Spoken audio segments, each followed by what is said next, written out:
O profeta Zacarias, assim como o profeta Ageu,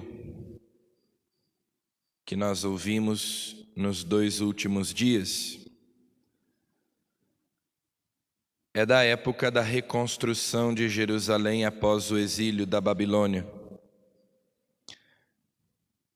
Então, durante esta semana, nós ouvimos Neemias, Esdras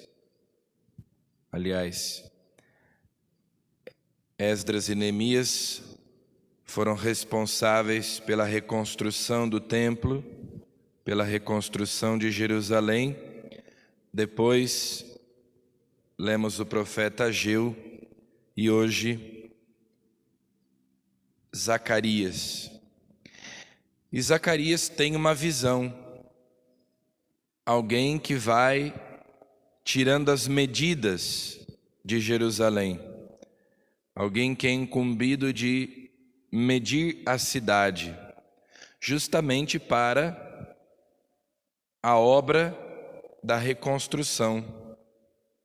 Então, vem alguém e avisa: olha, essa cidade não poderá ter muralhas, porque haverá tanta gente, ela terá que ser expandida, ela terá que ser ampliada. Essa cidade nunca será tão grande, nunca foi tão grande quanto ela será no futuro, quanto ela será daqui para frente, porque virá gente de todo lugar, todos os povos, nações virão para habitar em Jerusalém, e Deus mesmo vai habitar no meio de nós. Essa profecia aponta, claro, para a nova Jerusalém, a Jerusalém do alto, nossa mãe, a cidade celeste, aquela que São João viu lá no Apocalipse. Eu vi a cidade santa, a nova Jerusalém, que descia do céu, de junto de Deus, qual esposa enfeitada para o seu marido. Essa é a morada de Deus entre os homens. É justamente disso que fala a profecia de Zacarias. A nova Jerusalém terá dimensões universais. Ela se estenderá e ela abarcará o universo inteiro. Todos os povos encontrarão um lugar nessa nova cidade que não é terrestre, mas é celeste. Essa é uma imagem da igreja. Essa é uma imagem da igreja católica. Católico, que quer dizer universal. A igreja triunfante, que é peregrina sobre a terra, mas que será consumada na glória. A cidade dos cristãos, a cidade onde Deus mora, é a igreja. No Evangelho, Jesus, pela segunda vez, anuncia a sua paixão. O Evangelho começa dizendo que as pessoas estavam admiradas, encantadas com tudo o que viam Jesus dizer e fazer.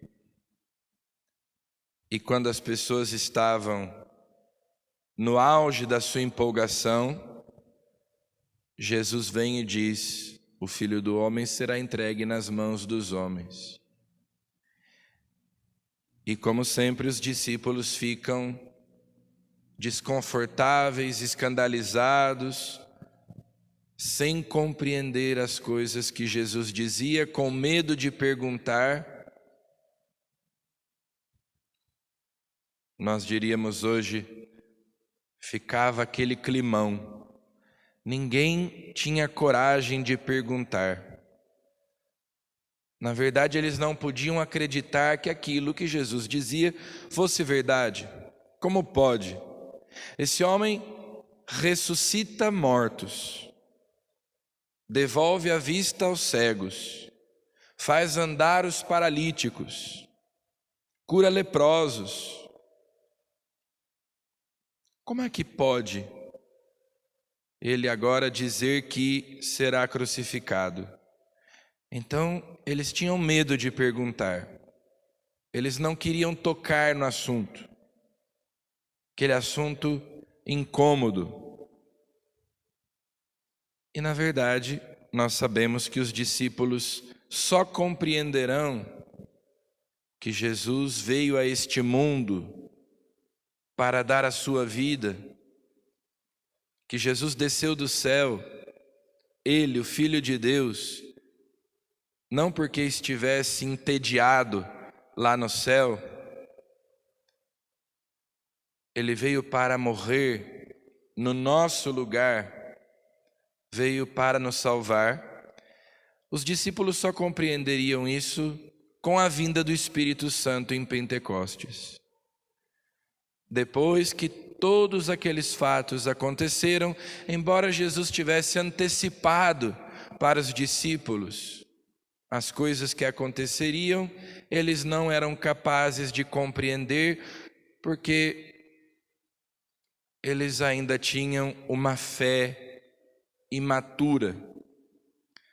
Quando vem o Espírito Santo em Pentecostes e ilumina a mente e o coração dos discípulos, é que eles vão olhar para trás e compreender tudo o que Jesus disse, vão se lembrar das palavras que Jesus disse, e então vão compreender o projeto, o desígnio, a vontade de Deus.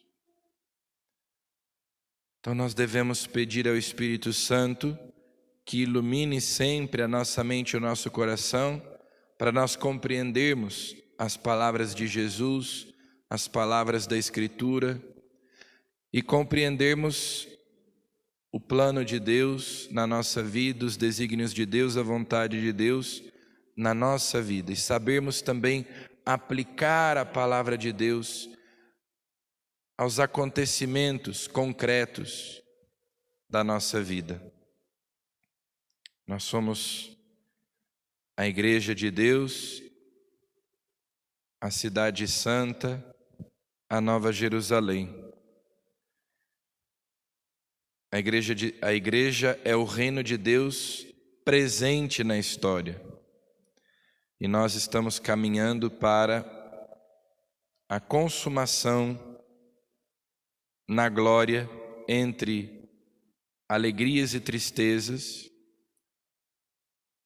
mas por causa da nossa fé, nós vamos atravessando as dificuldades, tendo os olhos fixos na meta, que é a vida eterna, que é o reino eterno. O Espírito Santo ilumine o nosso coração, a nossa mente, para compreender, para crer na palavra de Deus e colocá-la em prática na nossa vida. Amém.